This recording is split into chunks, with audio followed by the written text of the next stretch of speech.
Shavua Tov, on est Yom Sheni, lundi, nous sommes le Tet Vav du mois de Kislev, jour de la Ilula de Rabbeinu Akadosh, Rabbi Yehuda Anassi. Baruch Hashem, vous savez que Rabbi Yehuda Anassi était connu pour être Yachid Bedoro, il était unique dans sa génération, personne dans cette époque, alors qu'il était vivant, ne pouvait se comparer à lui en Torah. Il fait partie des rares personnages qui n'avaient pas de, comme d'autres personnes. Quand tu avais le roi David, tu avais de l'autre côté Doeg Adomi. Quand tu avais Moshe Rabbeinu, tu avais de l'autre côté Korach, Bechol Adato, qui était au niveau de la Torah, des gens qui auraient pu, entre guillemets, si je peux me permettre l'expression, se comparer à eux. À l'époque de Rabbeinu Akadosh, eh bien, Baruch Hashem, personne ne pouvait se comparer à lui. Donc, juste une toute petite phrase en son honneur, puisque nous sommes le jour de sa... Là, je vous ai dit Boker Tov. Boker Tov, ok.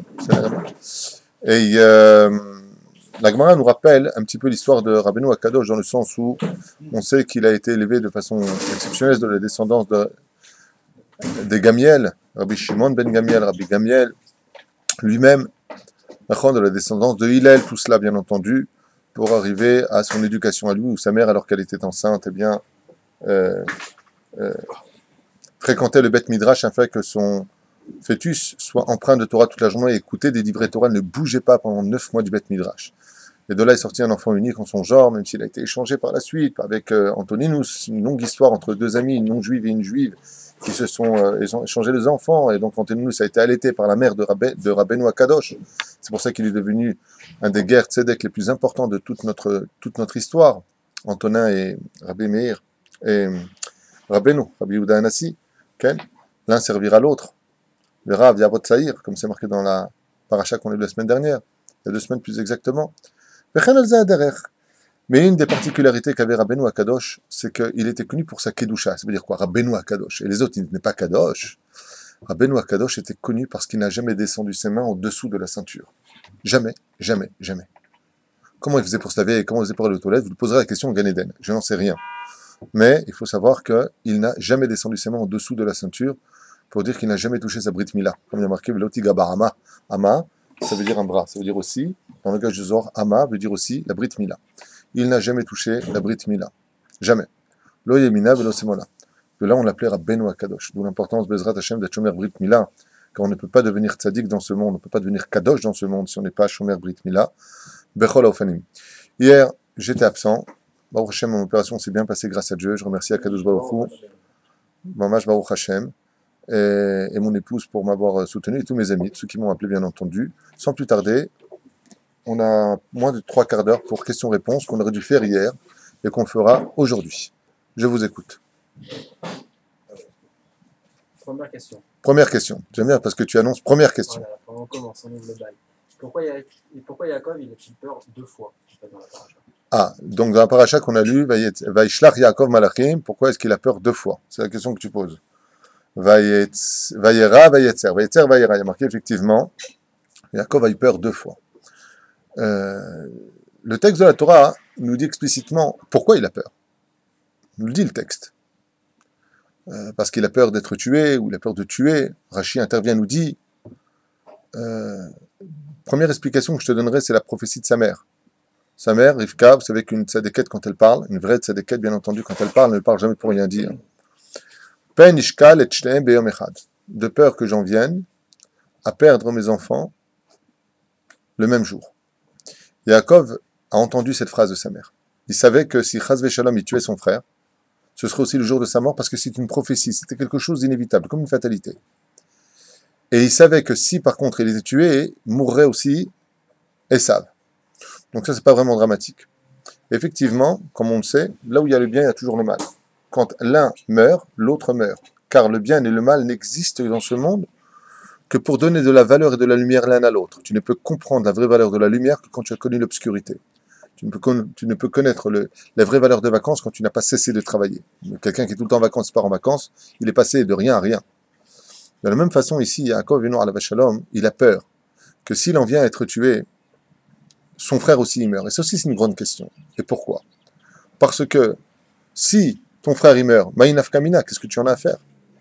Que toi, tu viennes et que tu le tues, parce que tu es plus fort que Esav, on le sait, puisque tu as été capable de vivre avec Lavan, et que non seulement tu ne t'es pas assimilé, non seulement tu n'as pas appris de ses mauvaises vertus, mais depuis plus tu es ressorti vainqueur, protégeant toutes les mitzvot de la Torah. Tariag Shamarti, pas Kiyamti, comme le dit le Balatourim, mais Shamarti, ça veut dire que tu n'as rien descendu. D'accord, mais si je le tue, le problème que j'ai, c'est que moi, je mourrai aussi ce jour-là. Et ça, je ne peux pas, parce que je n'ai pas fini ma mission. La paracha de Vayeshev qu'on étudiera nous montrera que les Vayeshev, ce sont toutes les épreuves d'Abraham, de Yaakov Vinu al qui se réunissent dans le mot Vayeshev, Blineder, au nom du Chida Akadosh. On le verra plus tard, Blineder. Quoi qu'il advienne. Pour répondre à ta question, il y a autre chose. Comment se fait-il que lui ait peur aussi de tuer l'autre? Comment se fait qu'il a peur de tuer l'autre? Parce qu'il faut savoir que chez Esav se tient un monde caché.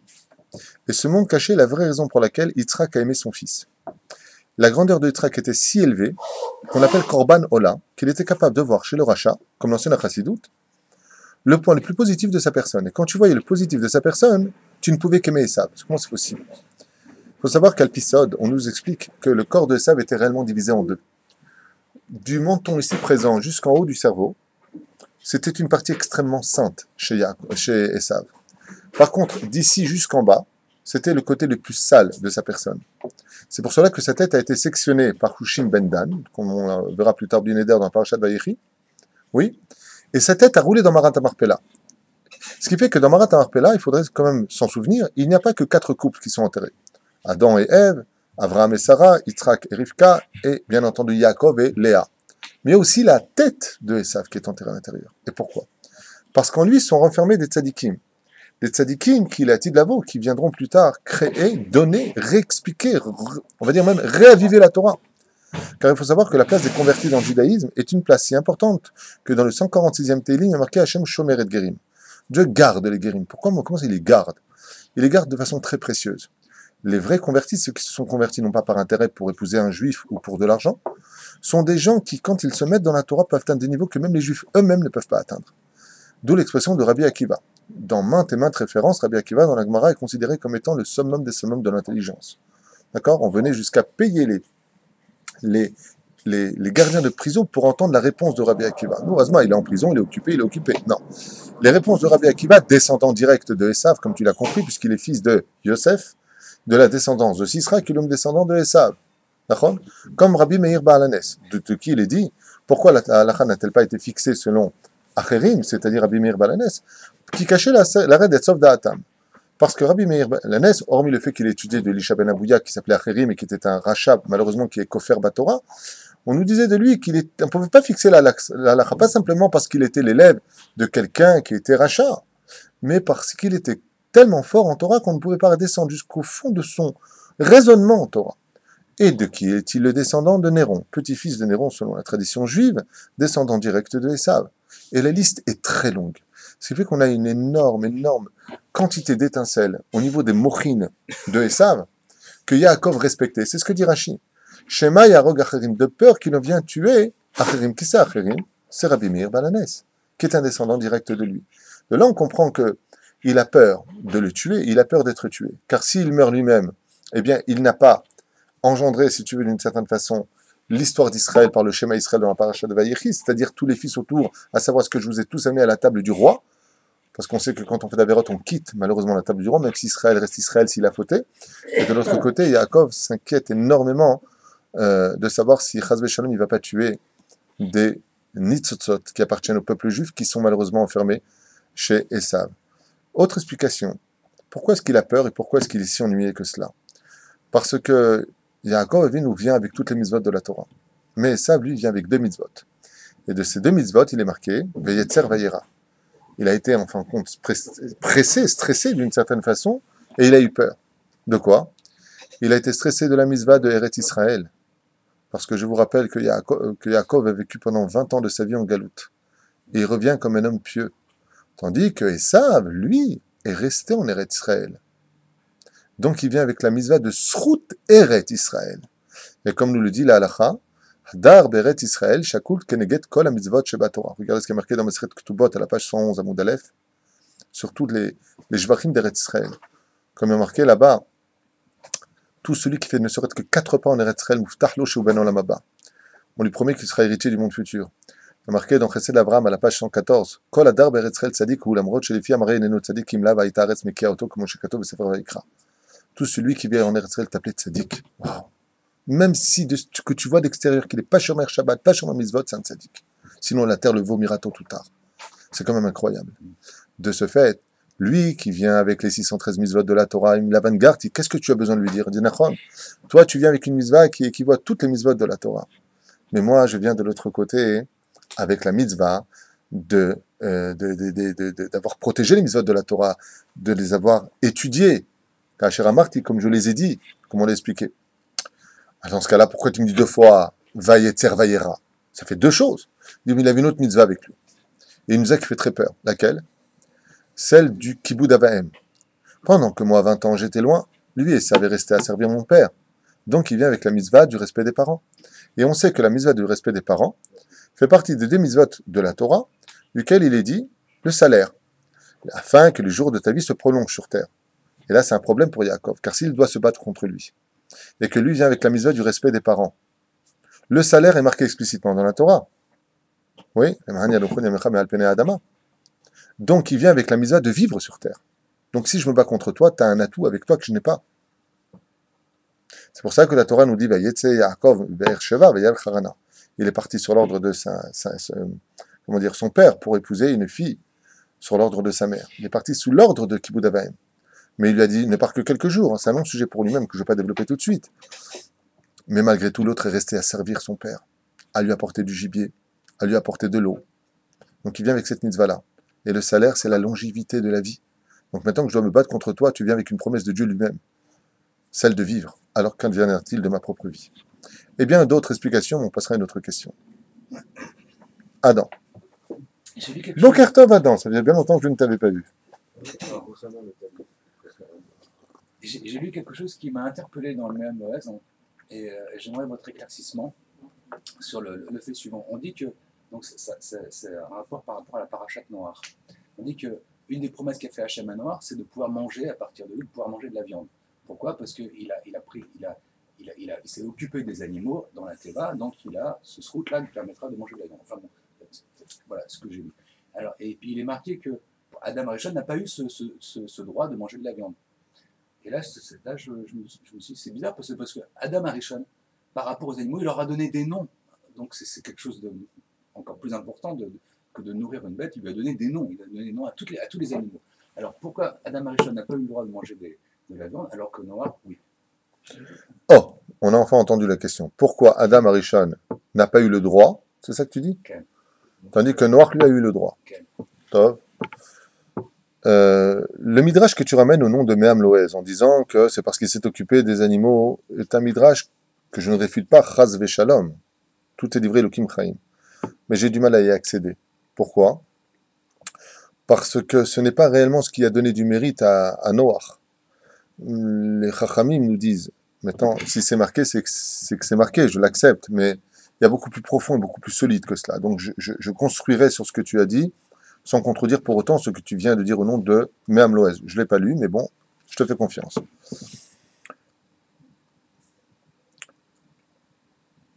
Je vais te donner deux raisons rapides pour lesquelles on mangeait de la viande après Noach et pas avant Noach. La première raison, c'est que quand on est quelqu'un de très agressif et qu'on a un instinct animal fort en nous, on nourrit le feu par le feu et on nourrit l'eau par l'eau. De cette façon-là, quand on veut verser du sang et qu'on aime voir la chair, on ingurgite de la chair. Pour atténuer, disent les sages, l'agressivité, oui, Dieu a permis à partir de Noach de consommer la viande. C'est pour cela d'ailleurs que vous verrez souvent, les gens qui aiment le sang, les gens qui aiment l'agressivité en général, adorent manger de la viande. Ils adorent ça. Les gens en général vulgaires, si je peux me permettre le mot, pas tous bien entendu. Mais dans le judaïsme, même quand on aime manger la viande, on la mange de façon très restreinte. Baba Salé, par exemple, mangeait que du poulet, du Shabbat à un Shabbat, il ne mangeait pas de viande la semaine. Ma'inaf Kamina, c'est-à-dire qu'au lieu de verser le sang d'autrui et de voir la chair, c'est-à-dire de blesser l'autre, on te permettait de consommer de la viande. Et cette viande ingurgitée permettait d'atténuer l'agressivité de l'homme. Non, par contre, c'est pour ça que de manger de la viande tous les jours est très dangereux. Une fois, Rabbi Moshe Ederi, Zatzal, m'avait dit, regarde, chez un boucher, combien la viande est agressive. Je lui ai dit, nous, Ma'inaf Kamina. Il m'a dit, demande au boucher tous les combien il change sa lame. savez que c'est une lame en acier trempé, qui vient et qui hache la viande. Il est obligé de la réfuter, de la changer toutes les 2 semaines, 3 semaines, pour te dire combien la viande est agressive. De ce fait, combien l'estomac il se doit de travailler. C'est pas bon de manger trop de viande. Mais il y a du fer, c'est bon pour la santé. Les sages ont dit, puisque maintenant on doit la manger pour l'agressivité, alors on va l'adoucir par les fêtes. C'est pour ça que la Gemara nous dit, il n'y a pas de repas de fête s'il n'y a pas de viande de bœuf. D'accord? Il n'y a pas de vin, il n'y a pas de pain. Ah ben, la viande est citée. D'accord? Parce que c'est un mets riche, c'est un mets qui est bon à manger. Vous ne mangerez pas du gui d'anaché, du bas de la bête, mais on peut manger le haut de la bête. D'accord? Et tu as remarqué que les meilleurs morceaux se trouvent où? Dans le haut de la bête ou le bas de la bête? Toujours. Les morceaux les plus tendres se trouvent dans le bas de la bête. Pour qu'on n'ait pas un ta'anoug de manger cette viande-là, mais parce qu'elle représente un tikkun. Et c'est la deuxième explication que je vais te donner. Dans le livre Chesed l'Avraham, repris aussi par le Sod HaChashmal selon le Zohar Kadosh, on nous livre des secrets qui n'ont rien à voir avec tout ce qu'on vient de dire. Mais on sait qu'on est venu dans ce monde pour élever les choses. Et le monde se divise en 4 dimensions, qu'on appelle le minéral, le végétal, l'animal et l'homme. À l'époque d'Adam jusqu'à Noach, quand on était un homme, on était capable de boire du minéral ou de manger du végétal et de le monter directement à l'échelle de l'homme. Sur ce, tu comprends bien qu'on a sauté une étape. Quelle étape était-elle? La viande. Car tu es un animal, il faut justifier pourquoi tu le tues. Si la Torah nous a mis en garde de ne pas faire de mal du tout à un animal, ne serait-ce que de laisser un animal attendre une seconde, parce qu'il aura faim, parce qu'il va aller faire ses besoins, si c'est ton animal, tu fais un interdit de la Torah. D'accord? L'autre à nous, on n'a pas le droit de leur faire du mal. À tel point que la Torah nous a dit, si malheureusement tu possèdes un animal, il n'y a pas marqué malheureusement dans la Torah, mais moi je vous le dis entre nous, regardez le cours sur une vie de chien, eh bien si tu as le malheur de posséder un animal chez toi, eh bien tu n'as pas le droit de consommer ta nourriture jusqu'à ce que lui ait mangé. Monsieur est servi. Bah la flicknif. Il y a les toilettes dessus là. Mais monsieur est servi. Par contre pour boire, l'homme il passe avant. Bon. Mais la Torah nous dit de quel droit tu tuerais un animal? Alors Dieu nous a fait comme ça. Avant de Adam jusqu'à Noach, on était tellement élevé qu'on était capable de supporter, de pouvoir élever les étincelles qui se trouvaient dans les 2 mondes inférieurs au monde supérieur. Après Noach, on est tellement descendu bas qu'il est marqué de Ish Tzadik, un homme qui était Tzadik, un homme de la terre, Ish Adama. Donc on est descendu au niveau de la terre nous-mêmes. Sur ce, on est obligé de rajouter une marche. Donc minéral, végétal, animal et homme. Avant, on pouvait, parce qu'on avait un niveau très élevé de Adam jusqu'à Noach. Mais de Noach jusqu'à la fin des temps, on sera descendu si bas qu'on aura besoin de manger de la viande pour faire monter le minéral au végétal. Le végétal est consommé par l'animal pour arriver à l'homme. Voici 2 explications rapides et je ne te cache pas qu'il y en a beaucoup d'autres. Bien. Question. Pourquoi Yaakov a-t-il été puni pour ne pas avoir donné Dina? Excellente question. Pourquoi Yaakov Avinu a-t-il été puni pour ne pas avoir donné Dina, sa fille de Léa? Sheila Tova. Excellente question. Alors, et pourquoi Bémet c'est une bonne question d'après toi?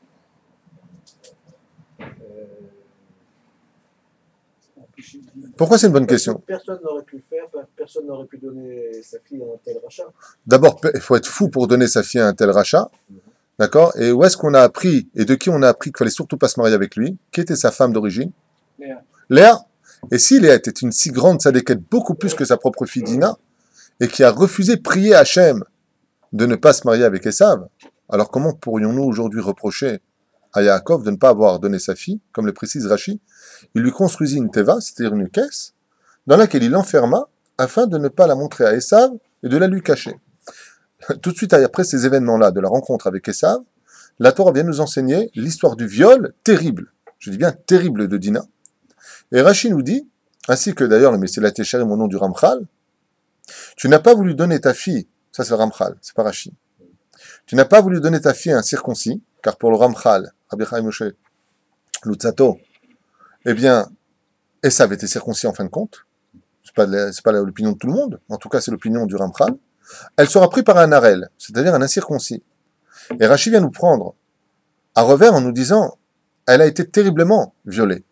Il y a marqué qu'il l'a prise, après il y a marqué Vaya'anaota, et il l'a fait souffrir. Rashi nous dit, il a pris 2 devant et 2 derrière. Et tout ça pourquoi? Pour punir Yaakov. Et aussi pour punir Dina. Et là on fait temps mort. Dina, elle n'avait que 8 ans. Qu'est-ce qu'elle a fait? Yaakov, moi je défie n'importe quel juif, qui soit un homme pieux sur terre, et d'accepter de donner sa fille au plus grand macro du monde. Je défie à une personne d'accepter de donner sa fille sous prétexte qu'on est de la même famille, sous prétexte que tout ce que tu veux, de lui donner sa fille. Alors comment c'est possible que Dieu lui reproche et que Dieu laisse faire sur terre une telle ignominie? Car vous savez que dans ce monde, rien ne se passe ni rien ne se fait si Dieu n'est pas d'accord.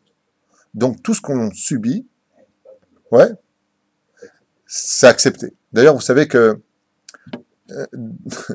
tout dans ce monde est calculé de façon très précise par Dieu. Vous savez que quand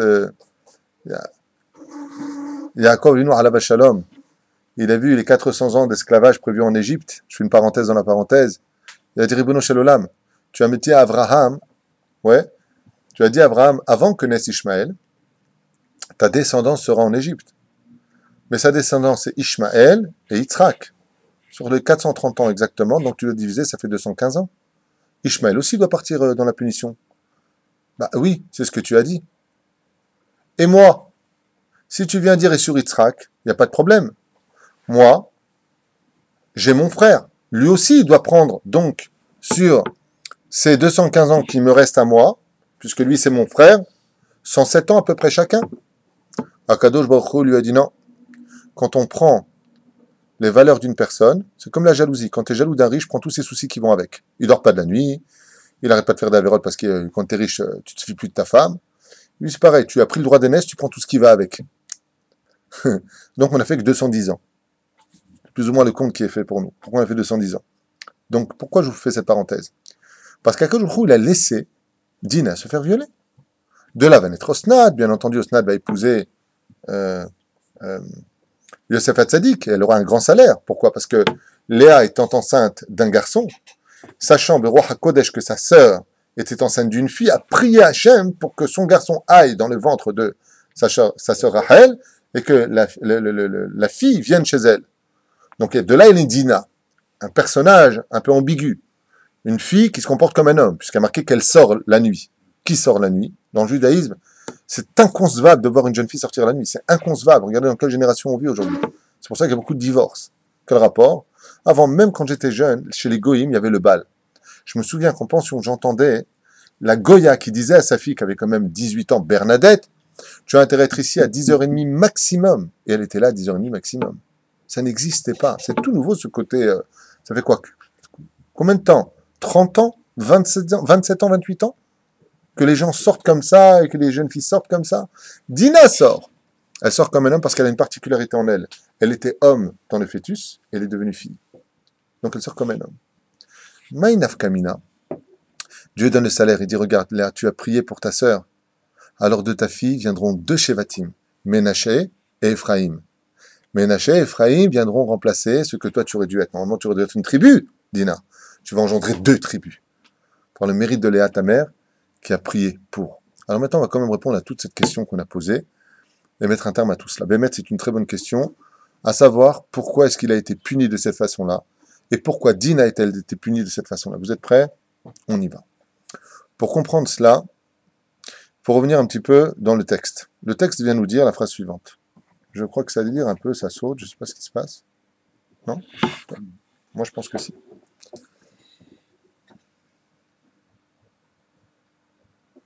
Le texte vient nous dire la chose suivante. Vous savez que Léa, c'est la réincarnation de Lily. C'est-à-dire qu'elle est la réincarnation de la reine des démons. Rachel, elle, comme il est marqué 2 fois le mot Ève dans la Torah, pour faire une allusion à Léa et Rachel. Car Ève s'est réincarnée dans 2 femmes. La première femme, Ève, a été répudiée par Adam Arishon. Elle est devenue la reine des démons qu'on appelle Lily, je ne peux pas prononcer son nom. Et la deuxième, comme vous le savez, est devenue Chava, qui elle deviendra Rachel. Donc Lily s'est mariée avec un autre personnage dans les cieux qu'on appelle le Satan. Donc, légitimement parlant, Léa était la femme légitime du Satan, acceptée par Dieu, au nom de Elohim. C'est pour cela que Esav, quand il verra Léa, dira à Yaakov, Mi elelach, qui sont-ils eux? Si vous regardez bien le mot Mi ele, c'est même Yud, ele, Aleph, Lamed, He, ça fait l'être du mot Elohim. Il porte plainte dans les cieux devant Hachem, en disant, mais cette femme qui est sa femme, aujourd'hui Léa, c'est ma femme. Et qui nous a mariés? C'est Elohim. Ele, Aleph, Lamed, He. Si vous renversez les lettres, ça fait lettre du mot Léa. Il fait allusion ici à Léa en disant c'est ma femme. Donc, de toute façon, que tu sois d'accord ou pas d'accord, si tu m'as pris ma femme par le mérite de ses larmes, donne-moi au moins sa fille, parce que de Dine, elle me revient. Donc, je la veux. C'est une explication, citée par les sages, bien entendu, valable. Mais en tant que père, pourquoi l'avoir puni de cette façon-là? Pour comprendre cela, il faudrait retourner dans Masechet Kedushin, à la page 29, à Moudbet, en bas.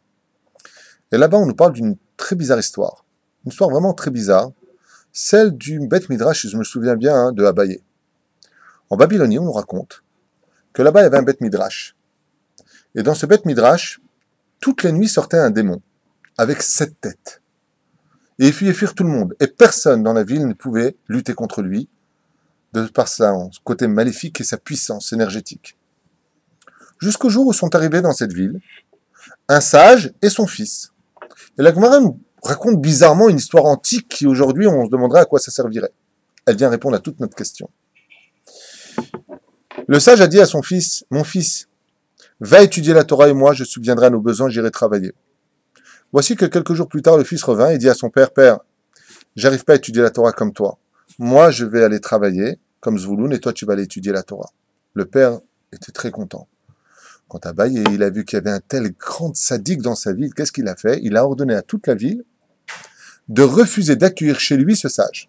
Vous verrez comme quoi tout est Gamzol et Tova. S'il vient vous demander l'hospitalité de dormir chez vous, parce qu'il vient d'arriver dans la ville, vous refusez, vous fermez les portes. Sur ce, où est-ce qu'il va aller dormir? Il retournera au Bet Midrash. Et là-bas, il luttera contre ce démon. Et c'est exactement ce qui s'est passé. Ce sage rentre dans le Bet Midrash, et voilà qu'en pleine nuit sort ce démon. Qu'est-ce qu'a fait? Le lendemain matin, ils rentrent tous au Bet Midrash, ils pensaient trouver le sage ou mort ou le démon mort. Effectivement, ils ont trouvé le démon Met. On n'a pas marqué qu'ils l'ont trouvé Met. Ils lui ont posé la question, ils lui ont dit « Comment s'est passée la nuit ici ?» Il a dit « Très bien, j'ai étudié toute la nuit, vous n'avez pas voulu m'accueillir. Bon, il y a juste un petit problème, quoi. Je n'osais pas en parler, quoi, je ne vais pas vous déranger. Qu'est-ce qui s'est passé ? Je sais pas, il y a une espèce de serpent à 7 têtes qui est sorti, un démon comme ça qui est sorti, qui m'a dérangé pendant mon étude, donc vous m'en voulez pas, je l'ai tué, quoi, c'est tout. » Ils lui ont posé la question, ils lui ont dit « Comment tu l'as tué ?» Il a dit « Je me suis prosterné 7 fois devant la Shekhinah. Ishtahaviti la Kadosh Baruch Hu. Et chaque fois que je me suis prosterné, je lui ai retiré une tête. » Voilà comment nous finit la Gemara. Sur ce, on a envie de marquer Walt Disney, bravo, Chazak ou Baruch, la tétine, la couche, l'euro. Qu'est-ce qu'on en a à faire? Sans cette Gemara-là, on ne peut pas comprendre la question que tu as posée. Aré Yaakov Avinu sait que son frère est le summum des rachats. Combien y a-t-il de Avi Avotatuma dans le monde? Combien y a-t-il des pères de toutes les impuretés? Il y en a 7. D'accord? Negaïm, Zav, Met, Nida, et ainsi de suite. Il y a 7 pères d'impuretés. Et Sav, quand il est venu avec les 7 pères d'impuretés, comme ce démon à 7 têtes. Qu'est-ce qu'a marqué dans le texte de la Torah? Il s'est prosterné combien de fois? 7 fois. Il y en a qui disent parce qu'il a vu les 7 empereurs qui viendraient de lui avant que ne vienne le roi d'Israël, tout ce que tu veux. Ah bah les sages, ils nous disent, chaque fois qu'il s'est prosterné, c'est pas devant lui qu'il se prosternait, c'est devant la Shekhinah. Il a coupé une des têtes impures de Esav, comme les 7 démons. Ce qui fait que quand il est arrivé à la 7e Ishtachavaya, 7 fois il s'est prosterné, Esav, à ce moment-là, était propice à la Teshuvah, fallait vite lui donner Dina. À ce moment-là, Dina, oui, aurait pu lui faire Teshuvah. Chose que Léa, même moi je ne veux pas marier avec lui, parce que comme il est le fils de petit-fils d'abord d'Abraham, fils de Yitzhak, fils de Rivka et frère de Yaakov, les 4 n'ont pas réussi à lui faire tchouva, c'est pas moi qui vais y arriver, on en avait parlé. Mais pas dans ces conditions. Les conditions où maintenant, 7 fois de suite, Yaakov s'était prosterné, il lui a coupé la sitra chara, c'est-à-dire il l'a rendu faible. Et là, c'était une occasion propice pour Yaakov de lui faire teshuvah. En lui donnant Dina qui représentait les dinim, c'est-à-dire pas une femme, une femme un peu masculine qui lui aurait mis les points sur les i, là, il aurait fait teshuvah. Et c'est pour cela qu'on lui reproche de ne pas avoir donné sa fille. Parce que c'était un moment propice, comme le enseignent d'ailleurs les sages. Okay? Ils nous disent qu'il a embrassé. Il y a eu un moment, au nom du Bereshit Rabbah, il y a marqué là-bas au nom de Rabbi Shimon Bar Yochai, Esav sonné le Yaakov. Oui, mais il y a eu un moment, Esav déteste Yaakov, mais il y a eu un moment où il a été sincère. Il y a un moment où il était sincère. Et c'était quand ce moment? Quand il est venu pour l'embrasser. Après, il a tout de suite changé. Ça a duré peu de temps. S'il lui avait donné Dina, il aurait créé ses liens en lui disant, regarde, je te donne quelqu'un de mes entrailles, ma bracha, que tu es jaloux. Elle vient sur ma fille aussi, je te la donne. Esav aurait fait son tikkun. Ish Sadeh vient nous enseigner que Esav avait aussi un tafkid en tant que goy, c'est de récupérer l'Insotsot de son monde à lui. Et là, le monde aurait cessé. C'est pour cela que Yaakov a été fortement puni. Comment tu te prosternes 7 fois, et en fin de compte, tu ne lui donnes pas ta fille? Tu l'as affaibli au point de lui couper les 7 têtes de Toum'a qui étaient en lui, pour pas lui donner, donc ça sert à rien ce que tu as fait. Dina, elle, pourquoi est-elle punie? Le Rama de Pano, dans son livre Gilgulei Neshamot, pour répondre à ta question, nous dit que Dina était la réincarnation de Amtalai Bat Karnevo, plus connu sous le nom de Tissa. Amtalai Bat Karnevo était, comme vous le savez tous, la mère de Avraham Avinu. Cette femme, contrairement à Terach, était une femme tzadéket. La mère d'Avraham était une grande tzadéket. Une tzadéket nisteret, de la descendance de Shem. Et elle, Amtalai, la seule fois où elle s'est donnée à son mari, alors qu'elle était complètement impure, elle est tombée enceinte de Avraham Avinu. Avraham est né de l'impureté de la Nida. Pourquoi? Pour cacher l'histoire du Mashiach de cette époque. Encore une longue histoire pour elle-même que je ne peux pas développer maintenant.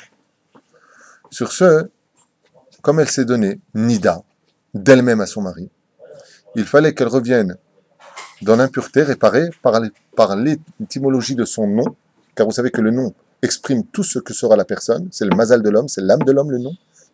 Les Shem Ha-Adam, sur ce, qu'est-ce que ça vient nous enseigner?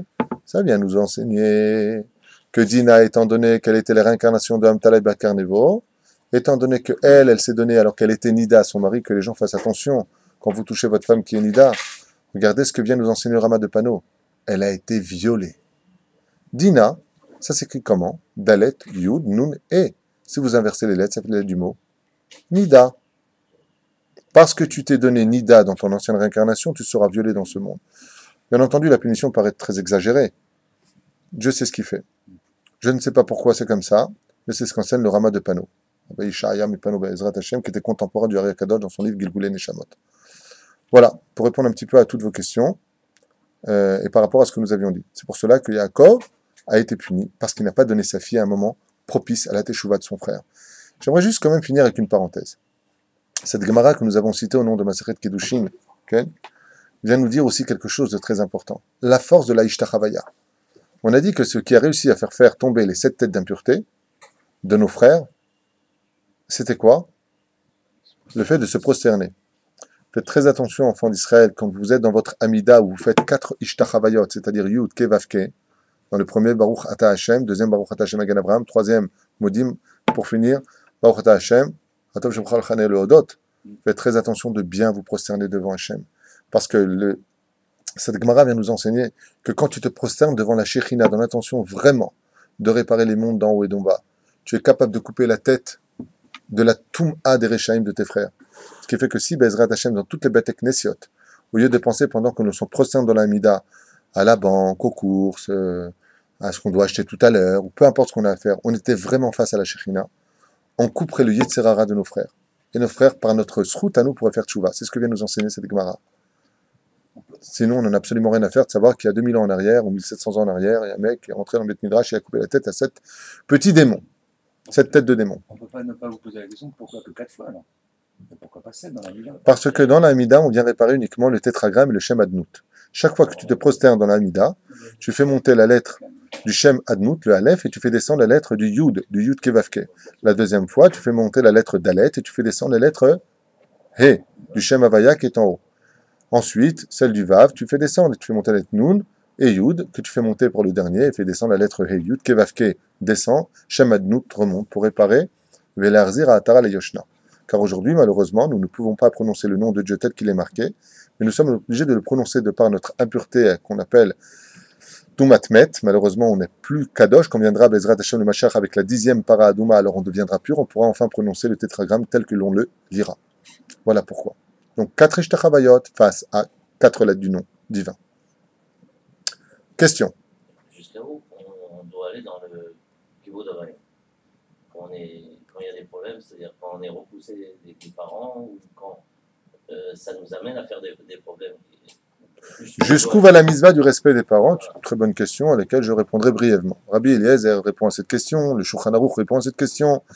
Dans Masechet Kedushin, à la page 30, 31 ou 30, je ne me rappelle plus, à Moudbet, quoi qu'il advienne, là-bas on nous parle de Dama Ben Netina, Vechoulé. Le respect des parents, les sages nous disent, si ton père vient jusqu'à te cracher au visage, prendre ton porte-monnaie et te le jeter par-dessus l'océan, ouais.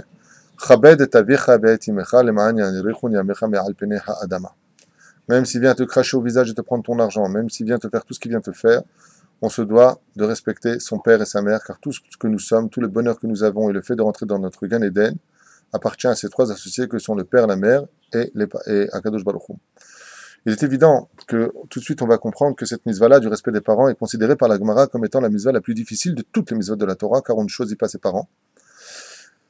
Et c'est un challenge qui est extrêmement délicat. C'est pour ça qu'Abaye a dit « Je suis heureux de ne pas avoir eu mon père et ma mère, parce que moi, je n'ai pas entravé la mitzvah du respect des parents. » On l'appelle Abaye pour dire qu'il était justement orphelin de père et de mère, il ne les a pas connus. Mais Baruch Hashem, nous on a le srout de mérite, et le mérite extraordinaire de connaître nos parents. C'est un challenge très difficile, une mitzvah très compliquée. Tant que les parents, pour répondre à ta question, ne contredisent pas la Torah dans leurs ordonnances, tu te dois de les écouter.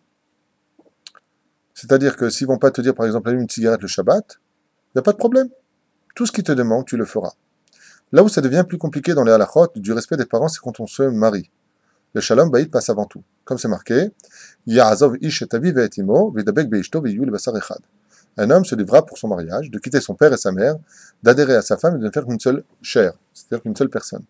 Le respect des parents marche toute la vie durant, surtout du vivant comme de la mort, et encore plus peut-être de la mort que du vivant.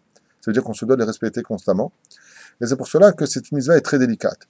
Maintenant, quand il s'agit de shlom bayit, c'est-à-dire que la femme menace de quitter son mari parce que les beaux-parents se mêlent de tout, et ils lui pourrissent sa vie, et que vraiment.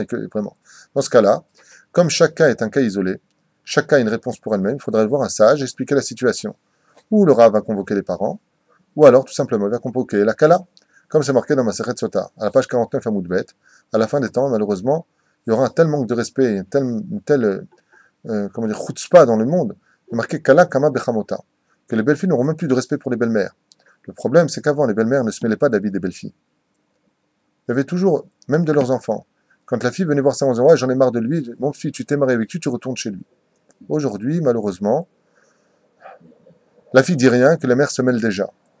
Et le mec, il dit à sa femme « Écoute, moi, je ne me suis pas marié avec ta mère, je me suis marié avec toi, qu'elle se mêle de ses affaires. » Dans ce cas-là, il faut aller voir, je le répète, un sage qui mettra en application certaines lois ilchatiques qui protégeront le couple de divorcer face aux parents. Parce qu'il faut savoir que malheureusement, je dis bien malheureusement, c'est pas une généralité, mais malheureusement, les beaux-parents sont beaucoup responsables des divorces dans cette génération. Je dis ça parce que je suis toute la journée, vous le savez mieux que moi, vous me voyez toute la journée, en rendez-vous, j'en ai 3 à 4 par jour des shlom bayit. Et les parents se mêlent de tout. C'est un grand problème. Il y a toujours des problèmes dans les couples. Il y a même eu des maris qui ont trompé leurs femmes, ouais, à notre époque à nous, de Tunisie, d'Algérie. Ils divorçaient pas. On essaie d'arranger les choses. Moi, c'est d'arranger ma fille. Peut-être que oui, mais moi, je me suis pas donné depuis 2 mois parce qu'il m'a pas donné ce que je voulais. T'es pas au courant de tout. Alors, on va pas justifier, chazécham, qu'un mari trompe sa femme, hazvé shalom. Un mari qui trompe sa femme, il est nidou, c'est un rachat, un sourd. Il touche une femme qui est nida, il a promis à sa femme de ne pas la tromper. Ça n'a rien à voir avec ça. Mais malheureusement, aujourd'hui, tout le monde se mêle de tout. Il y a une très belle histoire avec Rav Yosef dans la Gemara qui nous raconte que Rav Yosef avait une mère qui était insupportable. Tu connais cette histoire? Je vais la raconter. Alors, très brièvement, comme ça, pour répondre à ta question. Rav Yosef, tu vois qu'une femme merveilleuse, il lui achetait un diamant. C'est un beau collier comme ça. Sa mère, qui était âgée, lui a dit « Mais là, tu lui achètes à elle et moi, je suis une poubelle, moi. Je veux le même. » Rav Yosef, il a vendu tout ce qu'il avait pour lui acheter, le même diadème à sa mère, le même collier à sa mère, pardon. Okay. Un jour, sa mère le rencontre comme ça, elle lui dit eh ouais, c'est beau l'amour, je t'ai vu passer avec ta femme hier, moi, je suis veuve. Il dit qu'est-ce que tu vas manger? Eh, tu as plein d'élèves en Babylonie, donne-moi un mari. Il lui a apporté un homme pour se marier avec elle. Elle lui a dit moi, tu m'as donné un homme de 75 ans, moi, tu as vu ma tronche? Maintenant, elle avait 75 ans, elle aussi. Ouais. Alors, qu'est-ce que tu veux, maman? Je veux un jeune. Tu me donnes un mari, donne-moi quelque chose de frais. Oh. Qu'est-ce qu'il a fait? Quand il a vu ça, il a tout vendu, il a pris le bateau, il a pris sa femme et il s'est sauvé. Quand il est arrivé en Israël, au port de Yafo, il est monté voir Rabbi Yochanan. Il va voir Rabbi Yochanan, il lui dit ah, Rav Yosef, tu es venu en Israël? Il dit oui, parce que j'ai un gros problème avec le respect des parents. Et au moment où on lui dit ça, on lui annonce que sa mère, Juanita, youhou, venait d'arriver sur le port de Haïfa. Quand il a vu ça, il lui a expliqué, il lui a dit Mani achola sot kibud avaim. Rabbi Yochanan, il a baissé la main, entre guillemets, et sa femme et sa mère est décédée sur place. Il a rendu qui du respect des parents par la vie? Pourquoi? Parce que Maïfeksh. Le respect des parents est une mitzvah très compliquée, il faut toujours être proche d'un rav pour ne pas commettre d'erreur, parce qu'il faut savoir que tout ce qui vient des parents est une épreuve que Dieu nous met face à nous-mêmes. Nous, on ne voit comme le chien, que le bâton, mais on ne voit jamais qui tient le bâton. On voit jamais que derrière ce qui se passe, Dieu nous met à l'épreuve. Mon fils, je vais te juger, mais comment toi tu vas juger tes parents? Comme tu jugeras, je te jugerai. Si tu juges les Kafsrout, c'est mon père, c'est ma mère. C'est pour cela que quand on est face au respect des parents, s'il y a une mida qu'il faut absolument maintenir, jamais parler. Jamais parler. Tu vois, je vais te poser une question. Grâce à Dieu, tu as 3 enfants. Tu sais à qui tu les dois? À ton père et ta mère. S'ils n'avaient pas été là, tu les aurais jamais eus. Il y a des contes divins qui nous précèdent depuis la création du monde. Tu aimes tes enfants? Plus que tout. Tu sais que tu le dois à celui qui t'a permis de les avoir. C'est ton père et ta mère. Rien que pour ça, ne l'oublie jamais. Quand je marie les gens sous la choupa, je rappelle toujours, n'oubliez jamais que tout votre bonheur aujourd'hui, vous le devez à vos parents. Tout. Mais quand il s'agit d'un Rav et d'un père, la Gemara nous dit au nom de Rabbi Eliezer, le Rav passe avant le père. Parce que malgré tout, le père a amené son fils pour vivre que dans ce monde, tandis que le Rav a apporté le fils. Olam haba. Achem Bezrat Hashem, le Kibbout Avayim, c'est pas évident. La meilleure protection du respect des parents, c'est le Tanit Dibour. Tais-toi, ne juge pas, laisse. Parce que plus tu les respecteras, plus tu passeras les épreuves avec le silence et l'amour dans le cœur, et plus ton mérite sera grand. Si Daba Ben Netina, un goy, a été récompensé avec la vache rousse, parce qu'il a respecté son père, parce qu'il n'a pas voulu réveiller monsieur pour lui prendre la clé sur son oreiller. Imagine un juif qui respecte son père et sa mère. Quel salaire Dieu lui réserve pour le monde futur? Un kiff pour l'éternité. Question à bas. Dernière question d'ailleurs. Aaron. Alors avant dernière question, Blinéder. Ça m'arrive de faire Tikkun Hassot. À 4h du matin, des fois, on est un petit peu sur le... Henri de Lyon. Henri comment? Henri Drey. Henri Drey de Lyon. De Lyon. On est très regardé à Lyon, à ce qui paraît, Baruch Hashem. Parce que je ne vais pas me recoucher. Et après, je fais les Shemhut, les Chut pour Tikkun Hassot. Et ça m'arrive après de m'asseoir par terre. J'ai rien compris. C'est quoi la question? Oui. Voilà. Est-ce que les Tahanunim, on peut les faire assis? Non, les Tachanunim se font toujours debout. Car les Tachanunim, quand on vient pour frapper ici, donc 3 doigts sous le cœur, on vient frapper ici, c'est une édoute. On vient reconnaître nos fautes. Et quand on va faire un témoignage, édoute, on le fait toujours debout. On ne reste jamais assis pour une édoute. C'est pour ça d'ailleurs qu'on est aussi debout pour le kiddush du vendredi soir. Ça m'arrive de m'asseoir, et après il faut que je me relève. Bon, c'est vrai. Ah bah tu te relèves, ton mérite s'en sera que plus grand. C'est où? Je crois que vous avez donné un petit peu la réponse, mais en fait, comme on sait dans la Torah, il n'y a jamais de mots en trop, et par rapport à Dina, il y a écrit Vekachota, Veshkav, Ota, Veyanea. Pourquoi il n'aurait pas directement dit qu'il a violé? Pourquoi il dit qu'il a eu des relations avec elle, mais après qu'il l'a violée? On aurait pu dire. Rachi répond à cette question sur place et il dit Veshkav Ota, il l'a violée par devant. Veyanea, et il l'a fait souffrir. Il l'a tout simplement prise par derrière, si vous avez compris ce que je veux dire. Ouais. C'était juste par rapport à ça. De là, tu comprendras que c'était pas simplement de l'amour, c'était un homme vicieux, un homme atteint par le côté bestial de son être. Maintenant, il faut savoir que Shrem ben Hamor, il y a une longue histoire avec Shrem ben Hamor, parce que Shimon et Lévi vont prendre les armes et exterminer les 24 000 habitants de la ville de Shrem ben Hamor, la ville de Shrem, qui étaient, je rappelle, les habitants de Shrem, les descendants convertis d'Avraham Avinu. C'est-à-dire que quand vous avez lu dans la paracha de Lech Lecha, Abraham im kol hanefesh asher asa becharan, où sont partis tous les convertis d'Abraham qui venaient de Haran? C'est les habitants de Shrem. Ils se sont assimilés pendant deux générations et ils sont revenus quand ils ont entendu parler de la Brit Mila qu'ils connaissaient déjà. Il faut savoir que ces habitants-là, 2 générations au préalable, étaient justement convertis. Et de qui plus est, circoncis. C'est pour ça que chez eux, le biais de la circoncision n'était pas vraiment problématique. Shrem avait interdit à tous ses habitants de pénétrer dans la ville s'il était incirconcis. C'est comme ça qu'ils les a circoncis. Shimon et Lévi interviennent. C'est une très longue histoire. Et je ne rentrerai pas dans les détails maintenant. Mais sur le cours du secret des 24 000 élèves de Rabbi Akiva sur le site, là-bas, j'explique comment va se réparer cette erreur et pourquoi Yaakov est-il en colère contre Shimon et Lévi. Arur Apam maudit votre colère. Pourquoi? Parce que malheureusement, à cause de cela, Rabbi Akiva va énormément souffrir, car Rabbi Akiva est la réincarnation de Shrem ben Hamor. Regardez le shiur sur les secrets des 24 000 élèves de Rabbi Akiva. Dernière question, c'était pour qui? Ah non. Toujours dans la paracha noire. T'aimes bien noir ou quoi, toi? Non, mais c'est très familial dans Noël, donc j'ai pris du retard avec Bereshit. Hachem promet à Noé, à Noir, que les animaux n'attaqueront plus l'homme, pas de faute sur lui. Absolument pas. Je ne sais pas ce que tu racontes, je ne sais pas ce que tu dis, mais depuis la création du monde, il est convenu que l'homme, Adam Arishon, soit le maître du monde de la terre. D'accord? Maintenant, ce qu'il faut savoir, c'est qu'un animal ne peut pas faire de mal à un homme, c'est impossible. Si un animal fait du mal à un autre homme, c'est parce qu'il n'a pas vu un homme en face de lui, mais un animal. C'est pour cela que Daniel, le Or HaChaim HaKadosh, le Rav Aboulafia, tous ces grands qui étaient capables de vivre parmi les animaux les plus féroces n'ont jamais été frappés par eux. Et je rappelle d'ailleurs à cet insu que Yosef Hatzadik est jeté dans un puits où il y a des serpents et des scorpions. Et on sait que le scorpion tue par plaisir. Il tue parce que c'est sa nature de tuer. Mais même le scorpion ne peut pas tuer un homme. S'il voit un homme, mais s'il voit un animal, il le tue. Et c'est ce que propose Réhouven. Jetons-le dans les mains de la nature, parce que si vous dites que c'est un rachat, donc il mourra. Mais si c'est un homme qui n'a pas fauté, un animal ne peut pas tuer un homme. Et c'est pour ça que ni les scorpions, ni les serpents ne feront du mal à Yosef, parce qu'ils verront un tzaddik. Un homme, on posait souvent la question à propos du Baal Shem Tov, Zecher Tzaddik Kadosh Ivracha, que son mérite nous protège. Comment se fait-il qu'à l'âge de 5 ans, il était capable de rentrer dans la forêt? On sait que dans la forêt, plus tu t'enfonces, plus il y a des démons. Il y a des animaux nuisibles, il y a des lions, il y a des ours, il y a des loups, il y a plein de choses, il y a des serpents.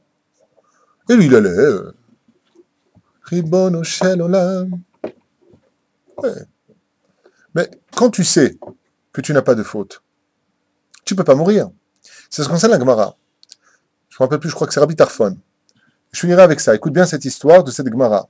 Extraordinaire. On raconte comme ça que dans un village, il y avait un harod. Un harod, c'est un serpent venimeux. Et chaque fois que les gens passaient près de ce nid, le serpent sortait et les mordait. Ce qu'il a fait lui, ils l'ont appelé. Il a mis sa jambe au fond du trou, et quand il a ressorti sa jambe, le serpent l'avait mordu et était resté accroché à sa cheville, à son mollet. Ouais. Qu'est-ce qu'a fait Rabbi Tarfon? Si je me souviens, c'est Rabbi Tarfon, hein, j'ai utilisé ça il y a 18 ans. Il a pris ce serpent-là, il l'a jeté par terre. Ils se sont rendus compte que le serpent était mort, mais que lui n'avait rien. Ils ont vu le venin ressortir des trous et couler au bout. C'est un petit mordu. Sympathique. Ils ont dit, mais comment c'est possible? Il a répondu, vous n'avez rien compris. Ce n'est pas le serpent qui tue, mais la faute. Lo anachash mimit, et la achet. C'est pour cela que, pour comprendre cette parenthèse, et je vous laisserai avec ça pour aujourd'hui si Dieu veut, revenez si vous écrivez les mots serpent et Satan. Vous savez que les Midrashim, c'est pas des histoires de Tintin et Gros Milou. Tintin et Milou, pardon. Parce que Gros Milou, on ne connaît pas. Le Midrash va nous raconter que dans la faute originelle,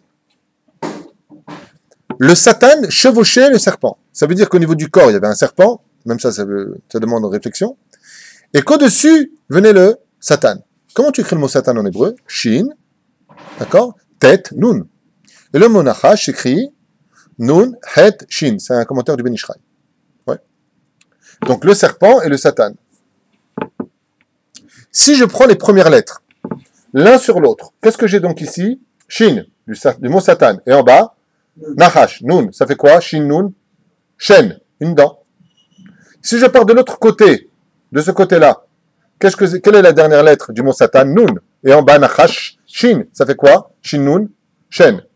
Shen, Shen. Ça fait donc deux dents. Et au milieu, qu'est-ce que j'ai? Chet et tête. Ça fait quoi comme mot? Chet, la faute. D'où vient le venin du serpent? Il a deux dents. Et de son palais, va dans ces deux dents la faute. C'est-à-dire, vient le venin. Ce n'est pas le venin qui tu mets la faute. Ce qui fait que si tu n'as pas de faute sur toi, et à n'importe quelle époque, aucun animal ne pourra jamais te faire de mal. C'est ce que dit aussi Même Loès. Top, tu vois comme quoi que Baruch Hashem, je ne dis pas des bêtises. Kol Tov. C'est un tikkun. Kol Tov. Le moustique, il vient piquer le sang des tzadikim parce qu'ils sont jaloux de nos mitzvot. Kol Tov. Alors, ça ne s'arrête pas?